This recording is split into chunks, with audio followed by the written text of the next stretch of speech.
नमस्कार सर। नमस्कार sir. Sir क्या नाम है आपका? सर मेरा नाम राजकुमार है। राजकुमार जी, आप कहाँ से हैं? सर मैं गांव दौलतपुर, जिला बुलंदशहर, उत्तर प्रदेश का रहने वाला हूँ। राजकुमार जी, संत रामपाल जी महाराज से नाम दीक्षा आपने कब ली? सर संत रामपाल जी महाराज जी से नाम दीक्षा सन 2005 में ली थी, 27 जून सन 2005। सर संत रामपाल जी महाराज से नाम दीक्षा लेने से पहले क्या आप कोई भक्ति साधना भी करते थे? हाँ सर, संत रामपाल जी महाराज की शरण में आने से पहले हम जो हमारे समाज में प्रचलित साधनाएं हैं वो हम सभी करते थे। जैसे देवी देवताओं की पूजा करना, त्यौहार मनाना और गंगा स्नान करना। हमारे परिवार में एक नियम था हमारे घर में कि जो मतलब हर पूर्णमासी को जिसका भी मौका लगता था कोई ना कोई परिवार में से अवश्य गंगा स्नान करने जाता था। और इस नियम का लगभग 5-7 साल जो हमने पालन किया। जैसे कहते हैं ना, देवताओं की भक्ति करने से, भगवान की भक्ति से दुख दूर होते हैं और जो परेशानियां आती हैं वो टल जाती हैं। ऐसा कुछ भी हमें नहीं दिख रहा था जिससे ये कह सके कि भाई देवी देवताओं की पूजा करने से ये सुख मिलते हैं। फिर हमें पहले से एक मन में प्रेरणा ये थी कि भाई जब परमात्मा है तो हमारे दुख दूर क्यों नहीं करता। हमारे जो है हम ऐसे भगवान की भक्ति करें जो हमसे बात करें, यानी भगवान के बारे में कोई बताने वाला हमें संत मिले, जो हमें हमारी जो ज्ञान की तड़फ है, यानी परमात्मा ने ये सृष्टि बनाई, ये सब कुछ बनाया, ये क्यों बनाया, हम दुखी क्यों हैं यहाँ, और यहाँ से सुखी होने का रहस्य क्या है, इसके बारे में बताने वाला कोई संत मिले, यानी कोई भगवान के बारे में ज्ञान देने वाला कोई संत मिले जिसको हम गुरु बना करके भक्ति करें। तो ये साधनाएं हम करते थे, यानी देवी देवताओं की पूजा करना। किसी ने बताया आप जो है आसाराम जी से नाम दीक्षा ले लो। उससे पहले एक छोटी सी घटना है, ये दास आपको बताना चाहता है। हमारे परिवार में एक मुकदमा चला था जमीन का, उसमें हमें बहुत पैसे का नुकसान हुआ था क्योंकि हमारे पिताजी दिल्ली सिलाई का काम करते हैं। एक मजदूरी की तरह ही है, क्योंकि एक परिवार का एक मेंबर जिसमें परिवार के पालन पोषण की जिम्मेदारी हो जिसके ऊपर, और वो ही व्यक्ति अगर केस या मुकदमा लड़ेगा, तारीखों पर जाएगा, पैसे खर्च करेगा, तो फिर जो है परिवार का पालन पोषण कैसे होगा। यानी आर्थिक तंगी बहुत ज़्यादा हो गई, जिसकी वजह से हमने जो है एक मतलब ये कह सकते हैं कि भाई भक्ति की आड़ लेनी चाहिए। और इसी क्रम में किसी ने सलाह दी कि आप आसाराम जी बापू जी से नाम ले लो और गुरु बना करके भक्ति करने से दुख दूर होते हैं। तो हमने आसाराम जी बापू जी से 2001 में नाम दीक्षा ली थी, जब इस दास की उम्र लगभग 8 साल थी। और उसके बाद फिर भी भक्ति हमारी तो नाम दीक्षा जो ली थी हमारी मम्मी जी ने, हमारे पापा जी ने और मैंने, हम तीनों ने एक साथ ली थी आसाराम जी से भी। उसके बाद भक्ति की, लेकिन भक्ति का कोई खास फायदा नहीं हुआ। उसके बाद हमारे पिताजी दिल्ली रहते थे, उनको दमा सांस की प्रॉब्लम थी, और इतनी प्रॉब्लम थी कई बार जो है वो अपने दैनिक कार्य, जैसे मान लो सुबह उठ करके अपना काम करना, वो नॉर्मली नहीं कर पाते थे। और हमारी मम्मी जी को ब्लड प्रेशर लो की समस्या थी, रोज तीसरे दिन उन्हें ब्लड प्रेशर लो हो जाया करता था, बहुत ज़्यादा दिक्कत होती थी। यहाँ तक कि अपनी जो है जो दैनिक क्रियाएँ होती हैं, जैसे सुबह उठकर अपना नहाना धोना करना, पूजा पाठ करना, इसमें भी वो दिक्कत होती थी उनको। अब आसाराम जी बापू जी से नाम दीक्षा जब ली थी उन्होंने, तो उनकी भक्ति में ये नियम था कि भाई सुबह उठ करके सबसे पहले आपको नहा धो करके ही पूजा करनी है। अब जब बीमार आदमी है, बीमार व्यक्ति है, तो पूजा पाठ कैसे करेगा। तो इस तरीके से भक्ति करते हुए दिक्कतें आ रही थी। सर इन सब परेशानियों के बीच आपको संत रामपाल जी महाराज के बारे में जानकारी कहाँ से मिली? सन 2004 में हमारे जो पिताजी थे वो करावल नगर दिल्ली में काम करने जाते थे। घर से जैसे फैक्ट्री के लिए निकले वो, तो रास्ते में एक सतीश भगत जी हैं करावल नगर दिल्ली में, तो वहाँ उनके यहाँ पर परमेश्वर स्वरूप संत रामपाल जी महाराज जी का सत्संग चल रहा था। 4 दिवसीय सत्संग था, 14 से 18 अप्रैल सन 2004 में। तो पिताजी ने देखा वहाँ पोस्टर लगे हुए थे कि काल कौन है, हम सब देवी देवताओं की इतनी भक्ति करते हैं फिर भी दुखी क्यों हैं, वो परमेश्वर कौन है जो हमें दुखी से सुखी कर सकता है। इन सभी प्रश्नों के उत्तर पाने के लिए और ज्ञान की जो तड़फ है उसको पूरा करने के लिए हम भक्ति कर रहे थे। और यहाँ जब उससे संबंधित बातें सुनने को मिली तो हमें बड़ी खुशी हुई पिताजी को। उन्होंने वहाँ रुक करके सत्संग सुना। तो सत्संग में सदगुरुदेव जी यानी संत रामपाल जी महाराज समझा रहे थे कि ब्रह्मा विष्णु महेश की जो भक्ति करते हैं उनके पाप नहीं कट सकते, उनके दुख दूर नहीं हो सकते, क्योंकि ये इनके पावर से बाहर की बात है। और इन देवी देवताओं की भक्ति नहीं करनी चाहिए। आसाराम जी, सुधांशु जी ये गलत भक्ति बता करके भक्त समाज को गुमराह कर रहे हैं। इसके बारे में संत रामपाल जी महाराज समझा रहे थे सत्संग में। इन सब बातों को सुन करके हमारे पिताजी को बिल्कुल भी अच्छी बात नहीं लगी, क्योंकि हमारे पिताजी और हम सभी ने आसाराम जी से नाम दीक्षा ले रखी थी कि भाई आसाराम जी के बारे में ऐसा बोल रहे हैं, ये तो बहुत गलत बात है, किसी के बारे में ऐसा नहीं बोलना चाहिए। लेकिन संत रामपाल जी ने इन सारी जानकारी देने के साथ साथ जो सदग्रंथ दिखाए, जैसे गीता दिखाया, वेद दिखाए, पुराण दिखाए, उन सब में गुरुजी ने उंगली रख रख के पढ़ाया कि भाई देखो हमारे वेद ऐसा बताते हैं। तो पिताजी ने जब ये सच्चाई सुनी तो उन्हें बहुत ही ज़्यादा अचंभा लगा और कहा कि भाई ये तो सच्ची बात है जो हमारे ग्रंथ बता रहे हैं। गीता जी दिखाई, श्रीमद् भगवद गीता का पहले हम एक अध्याय का डेली पाठ करते थे, क्योंकि हमें बताया गया था कि श्रीमद् भगवद गीता का पाठ करने से ज्ञान यज्ञ का लाभ मिलता है और उससे दुख दूर होते हैं हमारे। तो उसका हम एक अध्याय का डेली पाठ करते थे, लेकिन उसमें रहस्य क्या है ये हम नहीं समझ पाए। जब संत रामपाल जी महाराज जी ने प्रोजेक्टर के माध्यम से श्रीमद् भगवद गीता को पढ़ाया और उसके वास्तविक ज्ञान से परिचित कराया, तब पिताजी को बहुत मतलब अचंभा हुआ कि अरे हमारे सदग्रंथ ये बता रहे हैं और हम ये साधना कर रहे हैं, इसलिए हम दुखी हैं। तो पिताजी ने 4 दिन लगातार वहाँ सत्संग सुना। तो उसके बाद संत रामपाल जी महाराज जी का ज्ञान सुनने का इस दास को भी सुअवसर प्राप्त हुआ और जिस भक्ति और भगवान की हमें तलाश थी उसके बारे में जानकारी मिली। बड़ी खुशी हुई मन में कि हे परमात्मा, हम आपके लिए तड़फ रहे थे और आप जो है अब ये तड़फ हमारी पूरी हो जाएगी, यानी जो ज्ञान की भूख थी वो कंप्लीट हो जाएगी। और वो पुस्तकें फिर हमने पढ़ी। उन पुस्तकों को पढ़ने से हमें यथार्थ ज्ञान हुआ कि सबसे पहले हम ये सोचते थे कि भाई सृष्टि कैसे रची गई है, इसका कोई वास्तविक जानकार कौन है जो हमें ये बता सके कि सृष्टि कैसे रची गई है। तो संत रामपाल जी महाराज जी ने विद प्रूफ सृष्टि रचना सुना करके सभी धर्म ग्रंथों के पवित्र सदग्रंथों से ये प्रमाणित कर दिया कि पूर्ण परमात्मा कौन है, कैसे कैसे सृष्टि रची गई। हम तीनों सतलोक आश्रम करौथा गए और वहाँ से संत रामपाल जी महाराज जी से नाम दीक्षा ली। सदगुरु रामपाल जी महाराज जी से नाम लेने के बाद जब हम उनके दर्शनों के लिए वहाँ पहुँचे, सदगुरु रामपाल जी महाराज जी ने दर्शनों की लाइन में देख करके दूर से ही बोला कि आप जो है मतलब भक्ति में आस्था तो बहुत है आप लोगों की, लेकिन यहाँ आने में बहुत टाइम लगा दिया था। और उन्होंने कहा था कि आप मतलब हमसे बिना बात करे ही सदगुरुदेव जी ने बता देखा आप करावल नगर दिल्ली से आए हो, ये ज्ञान तो आपने 1 साल पहले सुना था और इतना टाइम कैसे लगा दिया, ये ज्ञान तो जादू का काम करता है। यानी हमें ये एहसास हुआ कि ये तो स्वयं परमात्मा है, यानी हमारे बिना बताए उन्होंने सब कुछ बता दिया कि ये करावल नगर से आए हैं और 1 साल पहले इन्होंने सत्संग सुना था, ज्ञान सुना था। संत रामपाल जी महाराज से नाम दीक्षा लेने के बाद क्या आपको लाभ भी प्राप्त हुए? संत रामपाल जी महाराज जी से नाम दीक्षा लेने के बाद हमें बहुत सारे लाभ हुए।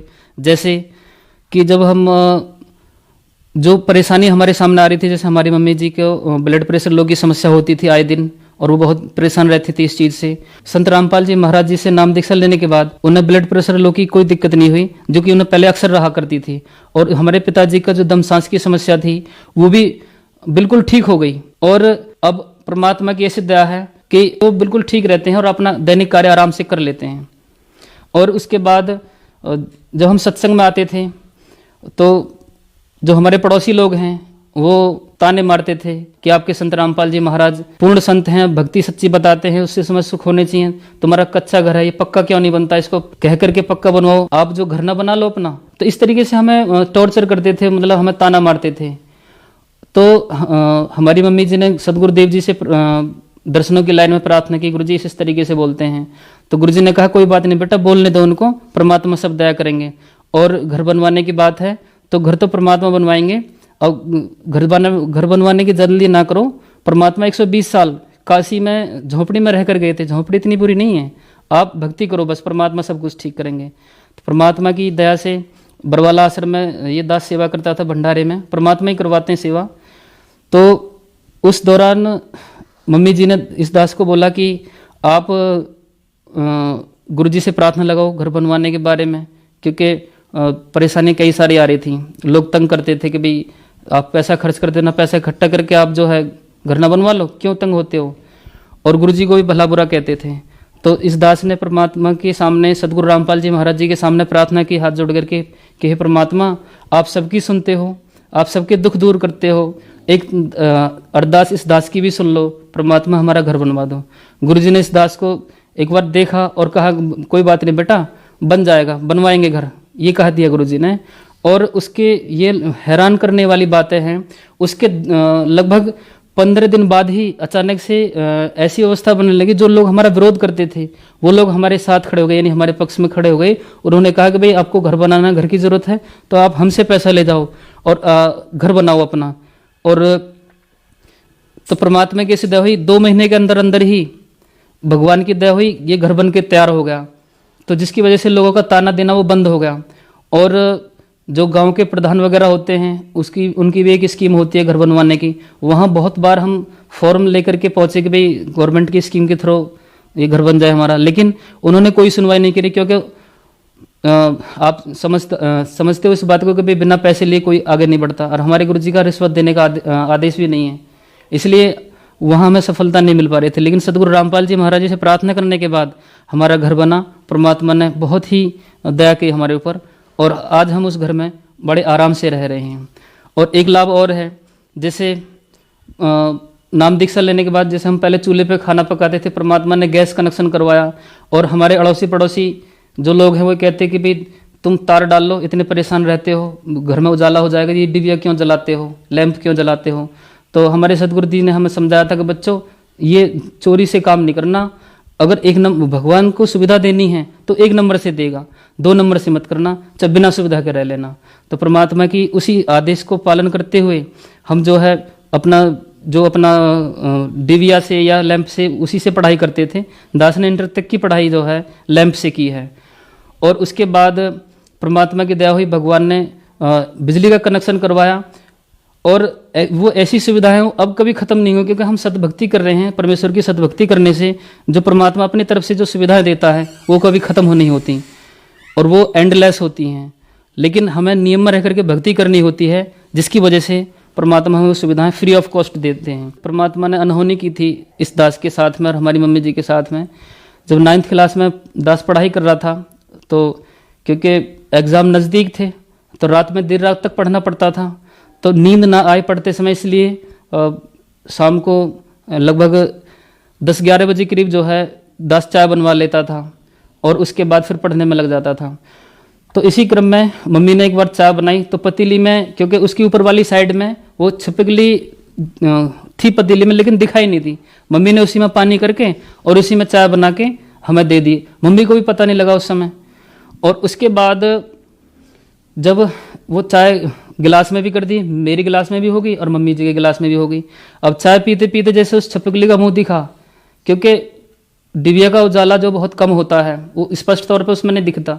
लेकिन उसके बाद जब मुझे कुछ अंदेशा हुआ कि भाई गिलास में कुछ है, चाय वाले गिलास में, तो उसके बाद जब मैंने ध्यान से देखा डिबिया के उजाले में कि भाई ये क्या हो रहा है, भाई कहीं ना कहीं गड़बड़ है, तो उसके उजाले में देखा तो उसमें छिपकली, उसके मुंह खुला हुआ था और उसके पंजे ऊपर को थे। मन की मम्मी ये तो हमने जहर खा लिया, छिपकली में तो बहुत जहर होता है सांप के बराबर, तो हमें तो दिक्कत हो जाएगी। उसके बाद अब हम क्या करें, रात को 11:30 बजे का टाइम था, बड़ी दिक्कत। अब गांव में ऐसी व्यवस्था नहीं होती कि भाई डॉक्टर को दिखाओ, क्या करो, अब सब सोए पड़े हैं, क्या करें।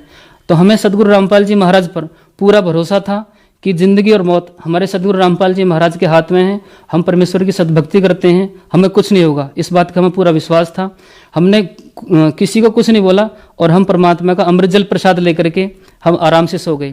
उसके बाद जब सुबह हम उठे तो हम ये सोच रहे हैं कि भाई हम मरे नहीं, परमात्मा ने दया कर दिया। और इस तरीके से उठे हम बिल्कुल फ्रेश मूड से, जैसे कि शाम को बुखार की दवाई खाने के बाद व्यक्ति सुबह उठता है एकदम फिट, इस तरीके से हम उठे, कोई दिक्कत हमें किस तरीके की नहीं हुई। अगले दिन जब डॉक्टरों को बताया कि भाई इस तरीके से हमारे साथ ये दिक्कत हुई, तो डॉक्टर ने बताया कि अगर चिकनाई में छिपकली गिरती है तो उससे नुकसान होने के चांसेस नहीं रहते हैं, लेकिन चाय में तो कोई ऐसी चीज़ ही नहीं होती, इसलिए तुम तो मतलब बहुत दिक्कत होनी थी, तो तुम मतलब उल्टी होनी थी तब बच सकते थे, या फिर जो तुम्हारी मौत होनी थी। तो इस तरीके से परमात्मा ने हमारी जीवन रक्षा की। रिश्तेदारी में जाते हैं, आने जाने में कई सारी दिक्कतें होती हैं, उन सुविधा को, उन चीज़ों को ध्यान में रखते हुए तो दास के मन में एक प्रेरणा हुई कि भाई अगर मोटरसाइकिल मिल जाए तो कितना अच्छा हो। नई का हमारा ब्योत था नहीं, क्योंकि इतनी पैसे की इनकम नहीं थी। उस स्थिति में तो मन ही मन में प्रार्थना की कि परमात्मा अगर नहीं भी दिवाओगे तो आप ही दिवाओगे, ये मन में ही मन में प्रार्थना की थी। परमात्मा की ऐसी दया हुई, जो लोग हमारे विरोधी थे उन्होंने ही हमारे इस काम में हमारा सहयोग किया कि भाई अगर मोटरसाइकिल लेनी है ठीक है, बताओ कितने रुपए चाहिए आपको। तो उन्होंने ही सहयोग किया हमारा इस काम में, और भगवान की दया हुई, शोरूम से जाकर ऑन कैश पेमेंट परमात्मा की दया से हमारी मोटरसाइकिल निकली। सर, आपकी भक्ति करने में बहुत रुचि थी। आप और आपका परिवार शुरू से ही गुरु परंपरा से जुड़ा हुआ था। आपने 8 साल की उम्र से ही आसाराम बापू से नाम दीक्षा ले रखी थी। फिर आप संत रामपाल जी महाराज की शरण में आए। सर, कहते हैं गुरु नहीं बदलना चाहिए, गुरु बदलना पाप है। क्या ये बात सही है? नहीं, ये बात बिल्कुल गलत है। बताया जाता है कि मनुष्य जीवन बड़े मुश्किल से मिलता है, और इस मनुष्य जीवन को प्राप्त करके जो लोग सच्चे गुरु की तलाश करके भक्ति नहीं करते, वो उनका जीवन ये खराब हो जाता है।